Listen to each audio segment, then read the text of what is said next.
Hey mama, if you're listening to this, you might be carrying a secret that feels too heavy to speak out loud.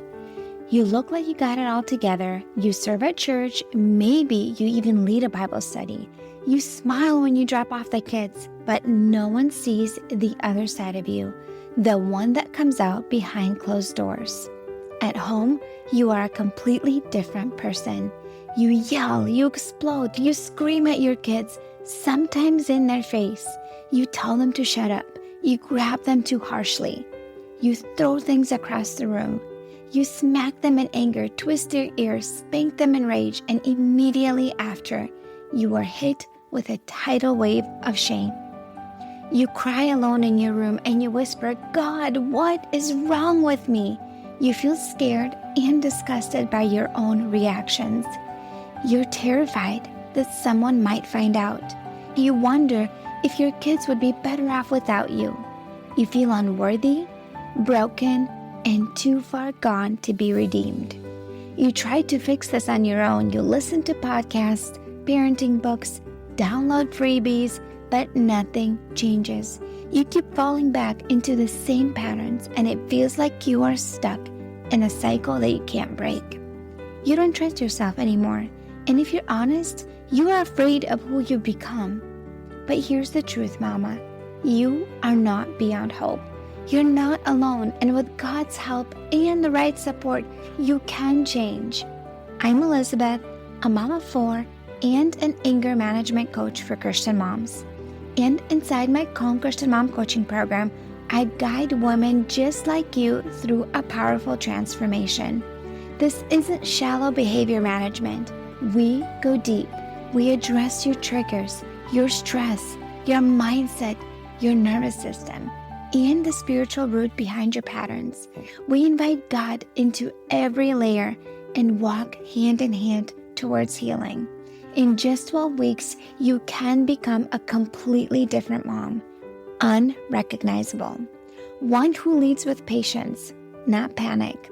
One whose children feel emotionally safe around her.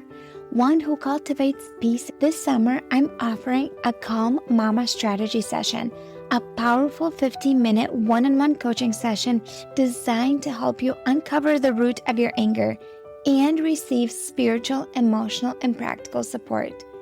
It's your chance to experience what coaching is like with me before diving deeper into ongoing support. If we both feel like the full program is the next right step, we can talk about what that looks like for you. You don't have to keep living like this.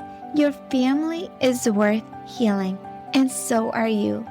Use the link in the show notes to book the Calm Mama strategy session.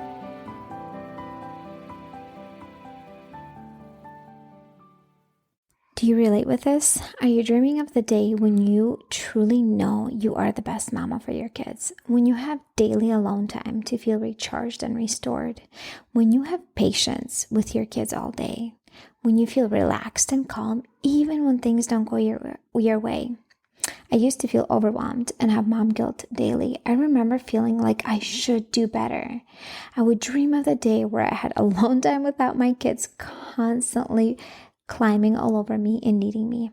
Now I'm living that reality that I used to dream about. I love being able to know that I'm the best mama for my kids, have daily alone time and feel restored without guilt, and ask for help when I need to, have more support without even feeling like a failure about that.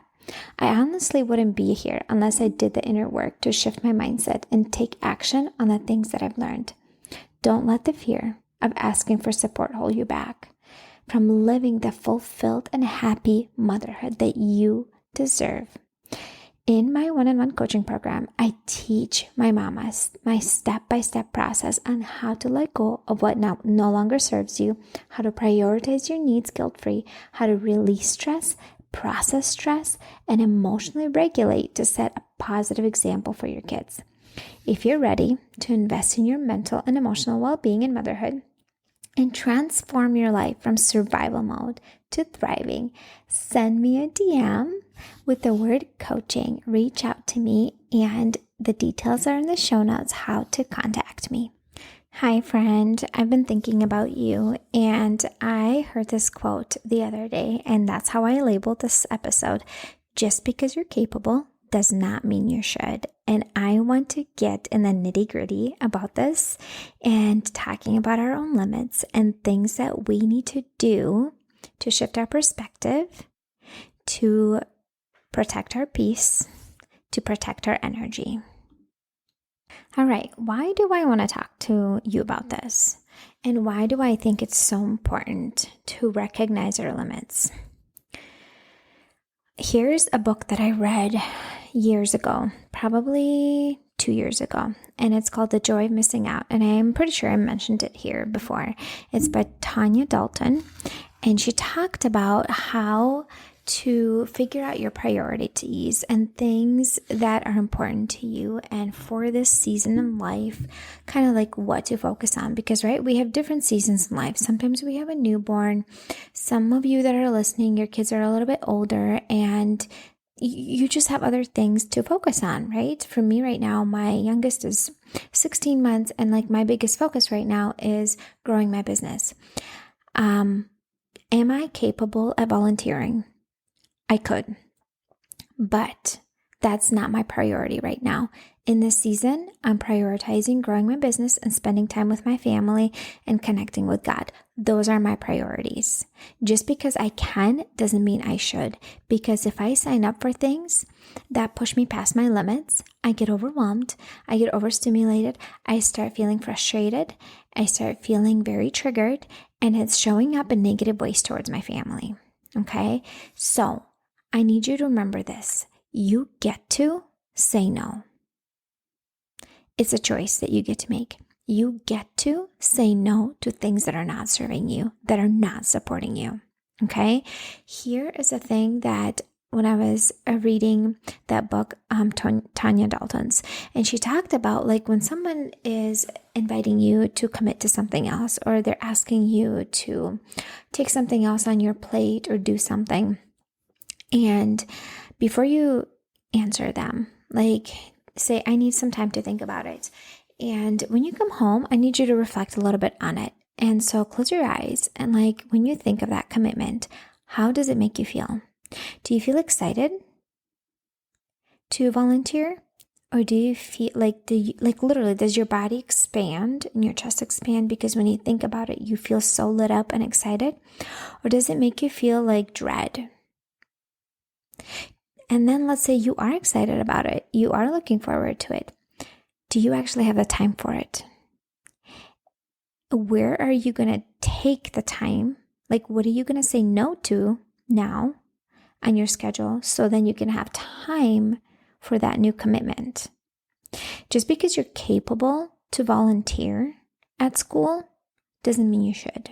Just because you're capable to organize an event doesn't mean you should. Because when you take on too much on yourself, that's when you get burned out. That's when you get overwhelmed. That's when things feel really, really heavy. And I'm not saying you shouldn't volunteer.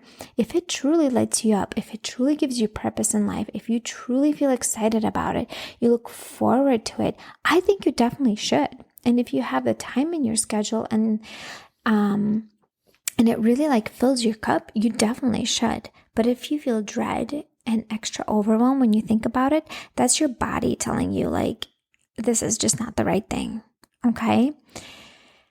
Have you ever felt like you want a break from life? Like legit. Life feels so heavy, so overwhelming. You feel like you're like a chicken with your head cut off, or you're literally running around like you're on fire. Have you ever felt like that? I was listening to an episode the other day, and she was sharing about how some of the clients that she worked with have shared with her how sometimes they literally dream about getting into like a minor car accident so they could go and stay at a hospital for a few days and get a break from their family and from life. Have you ever felt that? Did life ever feel that hard, or does it feel that hard for you? Mama, if you're in a place like that, it's okay that you're there, but I want to tell you it's not okay to stay there. Something needs to happen. If your life really feels like that you want to truly escape it and have a break from life, something is off and you need to do something different. Are you a person that everyone's like, oh, how do you do it all? Like, I can't even imagine, like, how are you able to do all the things? You just seem to keep up with everything, and your house looks so great, and your kids look perfect, and you look amazing, and like you're running a business, yada, yada, yada, whatever it might be. And they're like, oh my gosh, how do you do it all? And you just smile and you're like, I don't know, I just push through and I do it. But inside you feel like you're dead because you're literally giving to everyone else and it's pulling out of somewhere. Okay?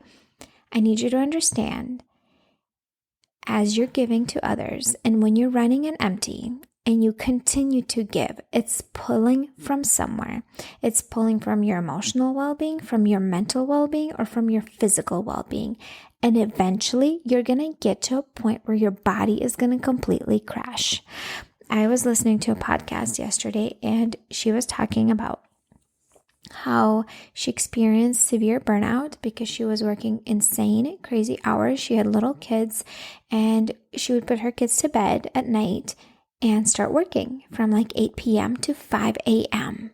because that's the only quiet time in her life that she could work. And she worked not because she necessarily needed the money, but because she wanted to prove to herself that she's worth it, that she is good enough. That was the reason why she was working so hard.